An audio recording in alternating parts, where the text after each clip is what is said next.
অসম ভিত্তিত শদিয়াৰ পৰা ধুবুৰীলৈ যিখন আমাৰ যিখন ষ্টেট কমিটি আছে, তেখেতলোকে উজনি নামনিলৈ যিটো শ্ৰমিকৰ এটা চৰ্চা চলি আছিলে, তেখেতলোকে এখন মোক লিখিত হিচাপে লেটাৰ দিছিলে যে উজনি অসমত আপুনি সংগঠন 30টা জাতীয় সংগঠনৰ লগত আলোচনা কৰিব।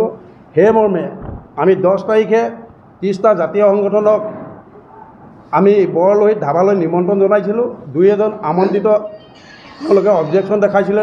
ইয়াত সম্পূৰ্ণ লিখা আছে, লিখিতভাৱে তেওঁলোকক দিয়া হৈছে। তেওঁলোক আহিবলৈ আগ্ৰহী প্ৰকাশ হ'ল। আমি সেইদিনাখন আপোনালোকক এইটো কাৰণে নিমন্ত্ৰণ কৰিব নোৱাৰিলোঁ, আমি দুখিতভাৱে কৈছোঁ। সেইদিনা আমি আলোচনা কৰিবৰ কাৰণে আমি একগোট হৈছিলোঁ। তেওঁলোকে এতিয়ালৈকে আমাক কোনো সিদ্ধান্ত দিয়া নাই। কোনোবা মানে যিটো উজনিৰ উদ্যোগ, ইয়াত আপোনালোকক লিখিত হিচাপে দিছোঁ মই। এই উদ্যোগটো চাহ যেনেকৈ আমাৰ কয়লা যেনেকৈ সম্পদ, আমাৰ ইটা ভটাটো আমাৰ এটা উদ্যোগ হয়। ইয়াত অসংখ্য অকল শ্ৰমিকেই নহয়, বাহিৰাগত শ্ৰমিকেই নহয়, আমাৰ স্থানীয় যুৱক যুৱতীৰ পৰা আদি কৰি সকলো ইয়াত জড়িত হৈ আছে। কোনোৱে JCB ডাম্পাৰৰ পৰা আদি কৰি ইয়াত লোনত লৈ পিনি চলাই আছে। কোনোবা চব আমাৰ জাতীয় ককাই ভাইসকলে ইয়াত কাম কৰে। চাহ জনজাতিৰ পৰা আদি কৰি অসমীয়া মানুহৰ সকলো প্ৰায় 70% মানুহে আমাৰ ভাটাবিলাকৰ লগত জড়িত হৈ আছে। সেই বিষয়টো সংগঠনৰ লগত আলোচনা কৰিছিলোঁ। আলোচনা কৰোঁতে আমাৰ এখন গুৰুত্বপূৰ্ণ তেওঁলোকে আমাক সময় দিলে যে আমাক সময় দিয়ক, আমি এইটো বিবেচনা কৰিম। আৰু আমাৰ অল আছাম বিগ এছ'চিয়েশ্যনৰ পৰা কালি আমাৰ এখন গুৰুত্বপূৰ্ণ মিটিং হৈছে গুৱাহাটীত, সোণাপুৰত। আমাৰ সজাতি দলতাই মাননীয় হিমন্ত বিশ্ব শৰ্মা মুখ্যমন্ত্ৰীকো এই বিষয়ে অৱগত কৰিব।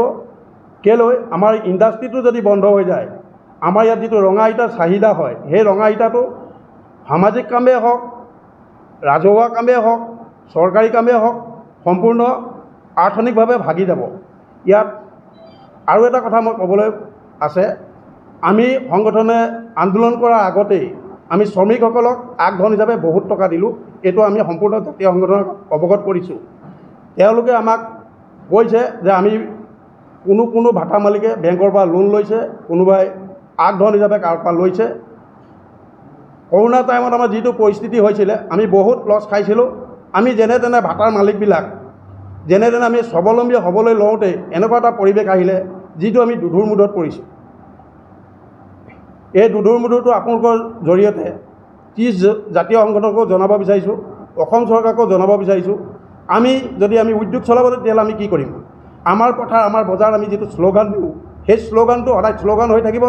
যদি আমি নিজৰ অস্তিত্বৰ কাৰণে আমি নিজৰ স্থানীয় জেগাত যদি আমি এটা উদ্যোগ চলাই খাব নোৱাৰোঁ, তেতিয়াহ'লে আমি কি কৰি খাম? এটা আমি সুতৰ 30 জনজাতি অসম চৰকাৰলৈ আমি অনুৰোধ বিচাৰিছোঁ। দ্বিতীয়তে, যিটো এটা কোনোবা ছ'চিয়েল মিডিয়াত কৈছে টকাৰ লেনদেন হ'ল বুলি, এইটো সম্পূৰ্ণ এটা মিছা। যদি আমাৰ লেনদেন হ'লহেঁতেন, আমি যিকেইজন ভাটাৰ মালিক আছিলোঁ, আপোনালোকে গৈ চাবগৈ পাৰে, আমাৰ ভাটাত কোনো আজিলৈকে এজন শ্ৰমিক অহা নাই। আমাৰ পথাৰ শুকাই আছে। কোনোবা জেগাত শ্ৰমিকে ইটা বনাই ভাটা জ্বলাইছে। আমি গ্ৰুপত আছোঁ, অল আছামৰ শিলচৰৰ ফালে এতিয়া বৰ্তমান ভাটা জ্বলাই গৈছে। আৰু এটা কথা, আমাৰ যিখিনি নামনিৰ পৰা শ্ৰমিক আহিব ইটা বনাবলৈ, 80% 100ৰ ভিতৰত 20% ভূটান, নেপাল, বিহাৰ গুচি গৈছে। 80% এতিয়াও আমাৰ ওচৰত মজুত আছে। যদি আৰু দেৰি হয়, আমি সেই 80% নাপাম। আমাৰ উদ্যোগটো একেবাৰে মুণ্ডা অৱস্থালৈ যাব। ইমানেই কৈ মই সামৰণি মাৰিলোঁ। 9 তাৰিখে অসমৰ 30টা জাতীয় সংগঠনৰ লগত আমি ইটা ভাটাৰ মালিক পক্ষই বৰলোহিত ধাবাৰ সভাগৃহত আমি এক আলোচনাত মিলিত হৈছিলোঁ। আচলতে আমি কেনেধৰণে আগবাঢ়ি যাম ইটা ভাটা চলোৱাৰ ক্ষেত্ৰত। এতিয়া অসমৰ সাম্প্ৰতিক পৰিস্থিতিত বিভিন্ন ধৰণৰ অশান্তিৰ সৃষ্টি হৈছে। বহু জাতীয় সংগঠনে প্ৰতিবাদ কৰিছে। আচল কথা হ'ল কি, আমি কোনো সন্দেহযুক্ত নাগৰিক আমি ইটা ভাটালৈ নানো। আমি ভাৰতীয় নাগৰিকে আনো, যাৰ ভোটাৰ লিষ্টত নাম আছে, আধাৰ কাৰ্ডৰ নাম আছে।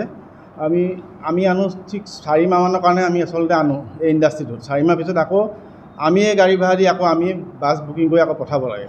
সেই মানুহ ইয়াত ৰৈ নাযায়। এতিয়া কথাটো হৈছে কি, আমি উজনি অসমত যিমানখিনি ইটা ভাটা আছোঁ, প্ৰায় 1000 কোটি টকা আমি এতিয়া 6 মাহৰ আগতে আমি সেই মজদুৰসকলক আমি পে'মেণ্ট কৰিছোঁ। আৰু এতিয়া আন্দোলনটো হৈছে, আজি দুমাহমানৰ আগৰ পৰা আন্দোলনটো হৈছে। অলৰেডি আমি সকলোৱে পে'মেণ্ট কৰিছোঁ। আৰু ইয়াত যিমানসকল ভাটাৰ মালিক আছোঁ, আমি সকলো অসমীয়া মানুহে আছোঁ। প্ৰথম কথা হৈছে কি, আমাৰ অসমৰ উজনি অসম হওক বা অসমীয়া ডেকাসকলে আগবাঢ়ি নাহে ইটা ভাটাত বনোৱা হিচাপে কাম কৰিবলৈ। এইটো এটা কথা অসম চৰকাৰে এটা দায়িত্ব ল'ব লাগে স্কিল ডেভেলপমেণ্টৰ ক্ষেত্ৰত, যাতে অসমৰ ল'ৰা ছোৱালী যিসকল নিবনুৱা হিচাপে আছে, বিভিন্ন অসমৰ বাহিৰলৈ যায়গৈ, ইয়াৰ পৰা কেৰেলালৈ যায়, কৰ্ণাটকলৈ যায়, বাহিৰত কাম কৰিবলৈ যায়, আজি হাজাৰ হাজাৰ কোটি টকা অসমৰ বাহিৰলৈ ইয়াৰ পৰা ওলাই যায়।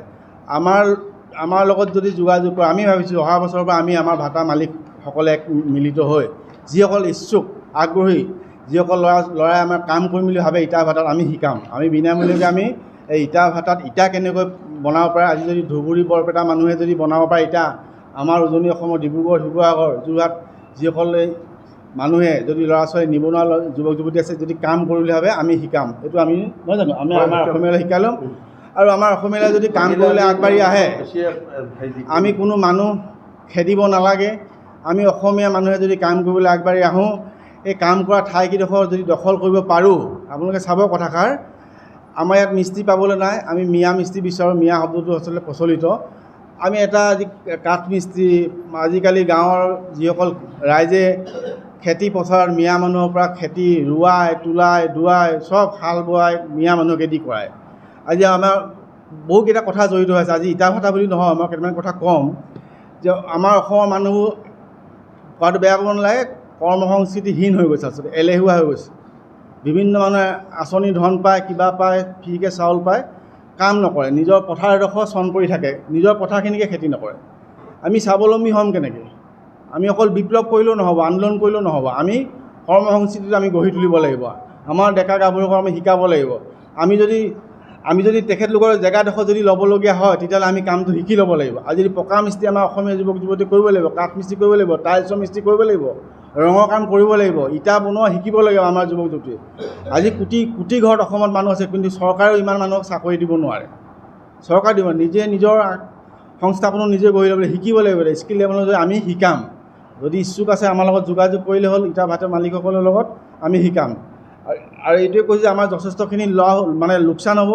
আমি অসম চৰকাৰক আমি লেণ্ড ৰেভিনিউ দিওঁ, প্লাছ আমি GST দিওঁ। আমি 1000 কোটি টকা হিচাপত আমি গোটেই অসমত ইটা ভাটাৰ মালিকসকলে দিয়ে।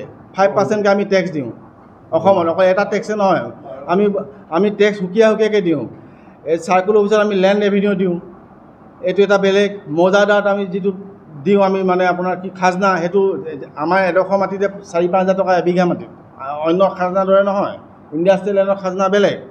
তাৰপিছত আপোনালোকে চাওক, আমি চেল টেক্স দিওঁ, তাৰপিছত আপোনাৰ লেবাৰক দিওঁ। আমি গোটেইকেইটা ডিপাৰ্টমেণ্টত আমি পইচা দিওঁ। আমিতো ফ্ৰীকৈ কোনো ভাটা চলোৱা নাই, আমি গভৰ্ণমেণ্টক তাৰ বিনিময়ত আমি টকা দিওঁ। এই কথা হ'ল কি, গভৰ্ণমেণ্টো আমাক সুৰক্ষা দিব লাগিব, কাৰণ গভৰ্ণমেণ্টে আমাক সুৰক্ষা দিব লাগিব ইণ্ডাষ্ট্ৰিটো জীয়াই ৰখাৰ স্বাৰ্থত। কাৰণ অসমৰ চৰকাৰে যিবোৰ ডেভেলপমেণ্টৰ কাম ল'ব, ঘৰ বনোৱা কাম ল'ব, বিভিন্ন ইটা ক'ত নালাগে, ইটা য'ত লাগিব তেনেকুৱা ডেভেলপমেণ্টৰ কামত, আৰু অসমৰ ৰাইজে ঘৰ দুৱাৰ বনোৱাৰ ক্ষেত্ৰত ইটাই লাগিব। আজি যদি ইয়াত ইটা ভাটা ইণ্ডাষ্ট্ৰিটো যদি ৰঙা ইটাটো বন্ধ হৈ যায়, তেতিয়াহ'লে ৰাইজে ইটা আনিব ক'ৰ পৰা? এইটো চৰকাৰে ইয়াত কৰিবলগীয়া কৰণীয় কাম আছে। অকল যে আমাৰ সেইটো নহয়। আমি এইখিনিকে কৈছোঁ যে আমি কোনোদিনা আমি সন্দেহযুক্ত নাগৰিকক এক প্ৰশ্ৰয় নিদিওঁ। আমি যিহেতু অসমীয়া, আমিও এইটো সন্দেহযুক্ত নাগৰিকে উজনি অসমখন ভৰাই তোলক, আমি কাইলৈ সংখ্যালঘুত পৰিণত হ'ম, সেইটো কথা নহয়। আমি বেপাৰহে কৰিছোঁ, কিন্তু আমাৰ নিজৰ জাতিটোৰ কাৰণে আমাৰ যিখিনি দায়বদ্ধতা সেইখিনি সম্পূৰ্ণ আছে। এইটো কোনো ভাবিব নালাগে। আমি এইটো 4মহীয়া বেপাৰ এটা কৰোঁ, কিন্তু এই আলমত যে আমি কোনো মানুহকে যে ৰাখি থ'ম, এইটো নহয়। এইটো ভাবিব কোনো নালাগে। আমিও অসমীয়া হাৰা হিমুৰি যে অসমীয়া মানুহ চব ব্যৱসায় কৰিছোঁ। এটা আহ্বান থাকিব, জাতীয় সংগঠনৰ আলোচনা কৰিছোঁ, তেখেতসকলে অসমীয়া। আজি সাংবাদিকসকলৰ লগত আলোচনা কৰিছোঁ, আপোনালোকেও অসমীয়া। আমি এটা সমাধান সূত্ৰ বিচাৰিছোঁ। কথাটো হৈছে এইটো, যাতে আমি লছ নাখাওঁ। কোটি কোটি টকা আমাৰ ঋণ আছে, আৰু বহু যুৱকে, নিবনুৱা যুৱকে ডাম্পাৰ JCB লৈ মাটি খানি বালি কিবা কিবি ইটা ভাড়া মাৰে, তেনেকৈ তেওঁলোকৰ ঘৰ আৰু পৰিয়াল চলাই আছে, ঋণ লৈছে বেংকৰ পৰা। এইবোৰ আজি যদি ভাটা নচলে, এই ভাটাৰ উদ্যোগৰ লগত জড়িত হৈ থকা বিভিন্ন ধৰণৰ মানুহ, সেইখিনি আজি ৰাজমিস্ত্ৰী, পকা মিস্ত্ৰী চব মৰি যাব যদি ইটা নোলায়। অকল যে ইটা ভাটিক মালিককেইটা মৰিব নহয়, ইয়াৰ লগত লিংক থকা সকলো ধৰণৰ মানুহে বঞ্চিত হৈ যাব। সেয়ে এটা সুদূৰ পৰা ভাল সিদ্ধান্ত এটা অসম চৰকাৰে লওক, জাতীয় সংগঠন লওক। আপোনালোকে এটা সাংবাদিক বন্ধুসকলে এটা ভাল ভূমিকা পালন কৰক, সুন্দৰভাৱে লিখক, যাতে কথাবোৰ আমি কোনো জাতীয় সংগঠনত টকা পইচাত লেনদেনৰ কথা নাহে। কিয় আহিব, কিয় টকা দিম? চব অসমীয়া মানুহ, আমি অসমীয়া মানুহ। আমি টকা দি আমিতো ব্যৱসায় কৰিব নোৱাৰিম, তেনেকৈ কাৰোবাক পইচা দি আমি কৰিব নোৱাৰোঁ। আমি যিখিনি টেক্স লাগে, কিবা লাগে, সেইখিনি আমি গভৰ্ণমেণ্টক আমি ৰেভিনিউ দিওঁ। আৰু এটা কথা আপোনালোকক কৈছোঁ, যে অহা বছৰৰ পৰা আপোনালোকে এটা সাংবাদিক বন্ধুসকলে এটা ভূমিকা লওক, যাতে অসমৰ অসমীয়া যুৱকে এনে ঘৰতে বহি নাথাকি আমাৰ যিসকল ইটা ভাটা আছে বা পকা মিস্ত্ৰীৰ ক্ষেত্ৰত আজি বাহিৰত গৈ কি কাম কৰি আছে অসমীয়া যুৱকসকল আমি জানো, আমি বাহিৰত গ'লে আমি লগ পাওঁ, বেয়া লাগে তেতিয়া নিজৰ অসমীয়া ল'ৰা এটাই যিবোৰ কাম কৰে। এতিয়া তাত নাথাকি ইয়াতে যদি ইটা ভাটাৰ সময়ত যদি 6 মাহত যদি কাম কৰে যথেষ্ট আয় হ'ব। আমি আৰু স্কিল ডেভেলপমেণ্টৰ ক্ষেত্ৰত আমি ট্ৰেইনিং নিজে দিম, আমাৰ লগত যোগাযোগ কৰি ল'ব। শ ল'ৰা ছোৱালী আহিলেও আমাৰ কোনো অসুবিধা নাই। তাৰপিছত যদি তেওঁলোকে ইয়াত কাম কৰে বৰপেটা ধুৰি বা আমাৰ মানুহ আনিবলগীয়া কোনো কাৰণ নাই। আমাৰ নিজৰ ল'ৰাই নিজে ইয়াত কাম কৰিব, ইয়াতে পইচা পাব। আমাৰ যথেষ্ট খৰচ তেতিয়া নিশ্চয় কমিব। এইখিনিকে কথা আপোনালোকক কৈছোঁ। তেওঁলোকৰ 30 জন বুলিয়ে কৈছে, আমিতো তেওঁলোকক চিনি নাপাওঁ একচুৱেলি। লিখোঁতে আমি 30 যেতিয়া যিখন আমি এতিয়া তেওঁলোকৰ সংগঠনৰ কাৰণে যিখন নিমন্ত্ৰণী পত্ৰ দিছোঁ সেইখন পত্ৰ আপোনালোককো দিছোঁ।